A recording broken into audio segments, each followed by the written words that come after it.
Hello, everyone. How is everybody? Let me start by checking my sound. We have some things to talk about. Yes, I will make sure the sound is nice and strong when I put this up. I had it at 150% the last time. I will put it up to 300. Hopefully, that will be enough. I very much enjoyed reading everyone's comments to the last video we did, where I heard 5 months. People get upset when I get things wrong. I'm only human. But I will tell you what I hear and what I see. Sometimes I'm shockingly accurate, but like all readers, I sometimes make mistakes. But I think my track record is pretty good. I really very much enjoyed reading everyone's comments. Some of them were a little bit confused. I had several comments saying that I looked really good for 80 because I was channeling Donald Trump. I'm a professional empath, and I use a technique which is similar to Vajrayana Buddhism, where you try to develop empathy for another. And so you go into a deep state of relaxation. I do my meditations at night, which is probably why people think I often look tired. And after I go into this very deep state, which is right before you fall asleep, you then direct yourself towards, you do the HCRV technique, the remote viewing technique, and then with an open heart, you try to merge with the target and become them. And so I often speak as the person that I am, the target, and the target was Donald Trump. Somebody said, I can't take you seriously because all those drugs you did. That was a fun comment. No, I don't do drugs. I don't have a drug history. Again, it was the target, Donald Trump.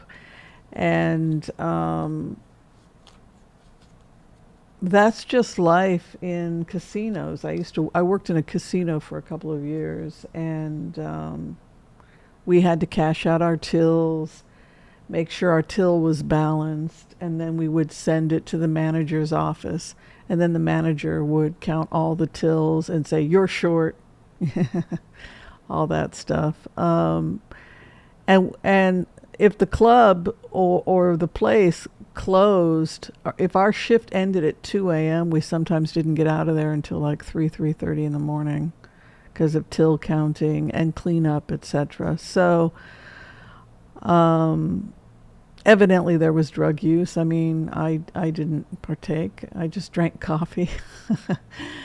But that was the world that Donald Trump lived in. And there are people that have worked with him that say that he did cocaine, Adderall, amphetamine, and that makes sense given that world and that many people in that world, because you do long hours. You know, there were people that finished work at 3:30 and then they would go on a date, and they would go to a 24-hour place and go get some food with their girlfriend or something, and they wouldn't get to bed until 7, 8 in the morning, and then they would sleep, until 2, 3 in the afternoon, and then they'd show up at the club around 8, 9 o'clock at night. So those were just the hours that people in clubs do.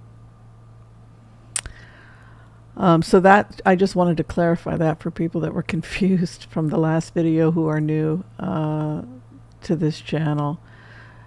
There were a few people that said they didn't like the fact that I used tarot cards. If you've ever looked at ink blots or Rorschach cards, psychologist Carl Jung's work will use images to help trigger feelings or subconscious ideas. And the reason, and then Carl Jung developed his own tarot cards. I'd like to see them, but the cards trigger the unconscious. They're not particularly magical in and of themselves, though sometimes they have magic symbols and things, but that isn't how I'm using them. I'm using them in an altered state to connect with my subconscious, and then I follow that emotion, and then I put myself in the shoes of the target, and I feel the emotion that gets triggered. And that is how I'm using cards. And that may not be how other people use cards, and I recognize that, but that is how I'm using the cards. Here is what I saw. Now, I needed to explain some things. Thank you for being here. Going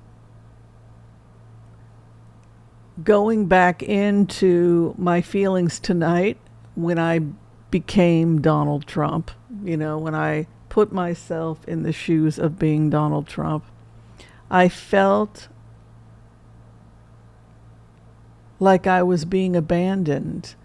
I felt like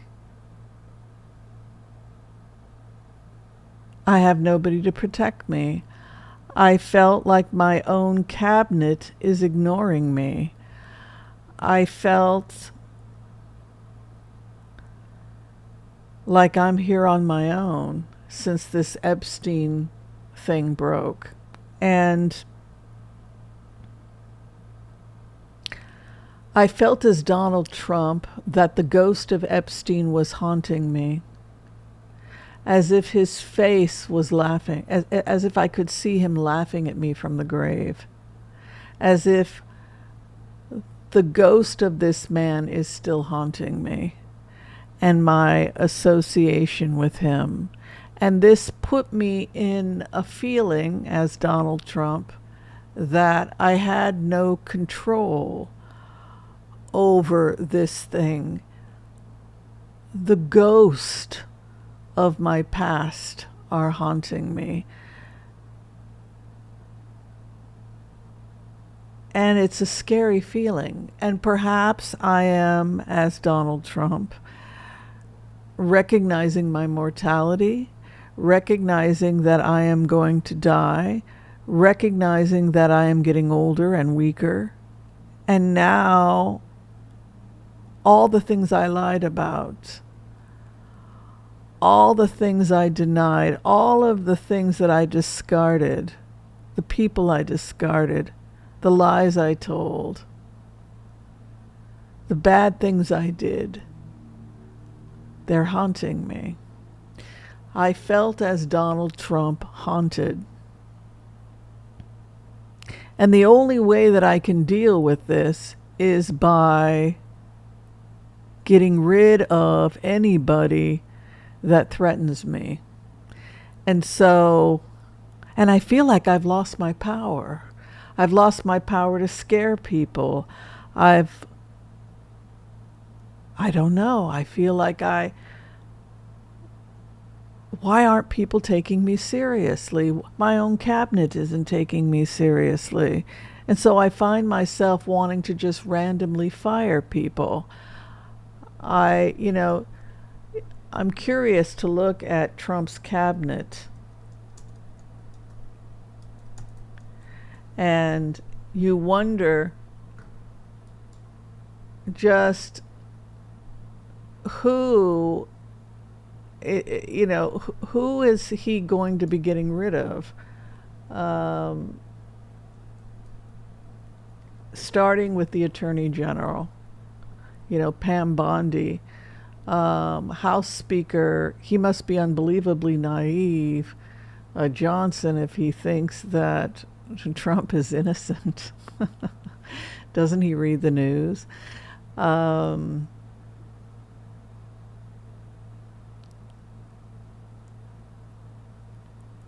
I just feel like everything is collapsing. I feel like I'm becoming increasingly paranoid. And I feel like that people are going to start laughing at me. I'm losing power to retaliate. I'm becoming increasingly weaker. My mental faculties are declining. And these ghosts from my past, Ivana, Epstein, all these people that died, they're coming back. And they're coming back and reminding Donald of what he did. It's a very haunting feeling. And these lawsuits are going to start coming. The ICE raids. There's a huge legal battle in every single state, all 50 states. There's civil suits. There's people suing the government. Massive, massive amounts of suits against the Attorney General. When I go into the energy of Pam Bondi, I feel like I want to quit because, in fact, I think she could be fired. It could become a circular firing squad where he just lashes out with these ghosts and starts firing everybody. And I feel that I'm afraid of Epstein. I feel that I am also afraid of Elon Musk. I don't know what these people have on me. Pecker had, Pecker of National Enquirer, he had catch and kill, and they buried stuff. But who has all that stuff? The FBI.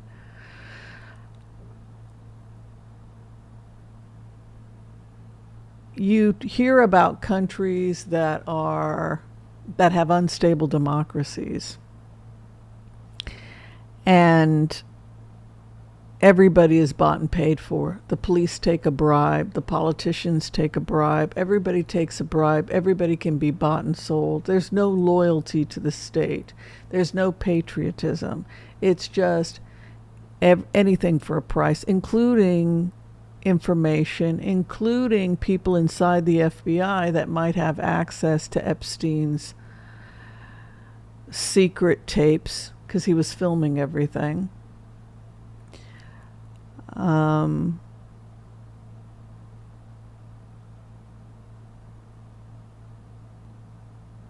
people like Elon Musk have a lot of money. And it would be very easy for them to bribe or get their security. He has his own security team. He's building an AI army. Goodbye police, right?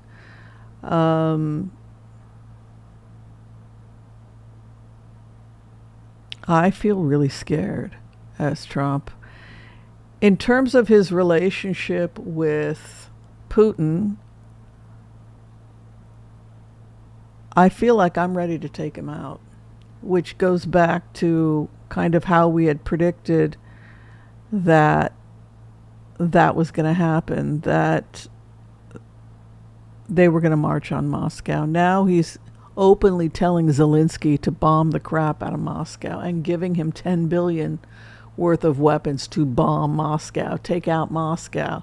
Well, once you take him out, then you can bring in the troops. And by the way, when I went in tonight on Ukraine, I felt like there was an opening that they would be able to get into Crimea, that they were going to be able to finally breach the Russians. I think they lost something like 1,000 people either in the last couple days, another 1,000 people in Putin's meat grinder, right? So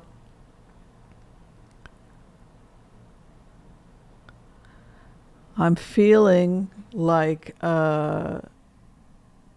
troop movements go this way. If I'm looking at the map and I'm scanning the grid as a remote viewer, it looks like they go in like this. And that looks to me like,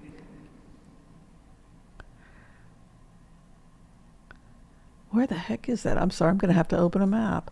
I feel like they're entering Russia, deep into Russia, but I feel like they can also, they're also going to be able, so they're entering into Well, they look like they're able to enter into Kharkiv, Belgorod, no problem. But I'm seeing, and but they're going further in. This is like, where's that breach I'm seeing? Yeah, I think they're going to be able to take Crimea. I think they're going to be able to get into Crimea. And I think that they're going to have, if they're smart, they're going to get their people to evacuate. If I were Russia, I would make sure that my people are out of Crimea with this type of energy, because this feels to me like Ukrainian troops go via Odessa and then they come around and they could be encircling. But I also feel, yeah, I think they're going to be able to do it, and I'm also feeling that they're able to go deep into Russia finally. Past Kursk. This is, they're going to be 190 kilometers from Moscow, I think, right? So, and then you have the bombing, so we could also be seeing evacuations happening in that area. But in terms of my predictions based on the energy that I see right now, I see Trump becoming haunted by ghost. Now, you could argue that it's a mental breakdown, that as we get older, allostasis, the ability to mentally bounce back from stress, becomes more difficult because we simply don't have. This is why a lot of people have breakdowns. I know so many women that have breakdowns in their 50s and get divorces. It becomes the weight of putting on the facade, living the lie. It becomes too much. The person simply doesn't have the energy that they had when they were younger. And there's something really beautiful about that, in the sense that many of us will have an awakening or the ability to become more authentic, because it just takes too much work not to be authentic. So there's something very beautiful that can come from that. But with this individual, he has hurt so many people that there is a reckoning coming. There is a reckoning coming, and I can't stress it enough. He is being haunted. He is being haunted by the ghost of the people he has harmed. And Epstein is the main person who haunts him. He can't run from him. He can't escape him. And it is the thing that drives him mad. I just see him going downhill from here. I don't know how he could come back from this, given his health, his age, his vulnerability, the fact that things are psychologically imploding on him, the fact that MAGA is at war with him. I just don't get a safe haven. I don't get that he has anywhere safe to run. And we're seeing civil war now. We're seeing a civil war in MAGA between three separate groups, and it's going to be interesting to see how it plays itself out. All right, that's all I have for you tonight. If you haven't done so yet, it would be great if you could like, share, and subscribe. Think about memberships. We offer free readings on the weekends at the Fairies and Angels level, and we teach at the Elders and Empaths level. Also, check out our fan pages on Facebook. Once a month, we do pick a winner from our Facebook pages to receive a free reading. So it's another great benefit we have from our community. All right, thank you, everyone. Be kind to all, so that all will be kind to you too. God bless. Peace out. We'll see you next time. Thank you, everyone, very much for your support.